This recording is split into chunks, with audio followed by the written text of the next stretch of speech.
Tiens, j'ai une petite question pour toi. Pourquoi en mathématiques, on n'a pas le droit de diviser un nombre par zéro? Tu sais pas? Je vais te montrer immédiatement. On va prendre par exemple le nombre 10. 10 est divisible par 2. Si on divise 10 par 2, on obtient 5. Ça veut simplement dire que 2 fois 5 égale 10. À chaque fois, tu remarques qu'on peut passer de cette opération à cette opération. Mais est-ce que ça marche lorsqu'on divise par 0? On va considérer A, premier cas, où A est un réel qui n'est pas égal à 0. Si on divise A par 0, on obtient forcément un réel B, si c'est défini, puisque A divisé par 0 donne forcément un réel non nul, puisque A est non nul par hypothèse. Donc là, ça veut simplement dire que 0 fois B est égal à A. Or, ici, il n'existe aucune valeur de B réelle pour que 0 fois B donne un nombre qui soit égal à A, un nombre réel non nul, puisque toujours 0 fois B sera égal à 0.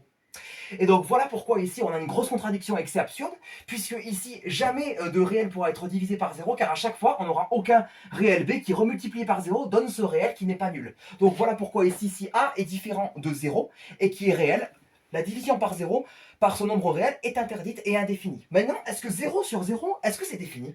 Et bien la réponse est toujours non, puisque si on suit ce même principe, 0 sur 0 qui est défini, ça veut simplement dire que 0 divisé par 0 est égal à un réel alpha, ici qui là peut être égal à 0 ou n'importe quoi, et ça veut simplement dire que alpha fois 0 est égal à 0. À chaque fois ici, on établit la même logique. Or là, il existe une infinité de réels alpha pour que alpha fois 0 est égal à 0. Voilà pourquoi ici, on ne peut jamais établir un seul et unique alpha pour que 0 sur 0 soit défini. Par exemple, si dans une classe ici, un élève dit « Moi, je sais que 0 sur 0, eh ben, ça peut faire 3, parce que 3 fois 0, ça fait 0. » C'est défini.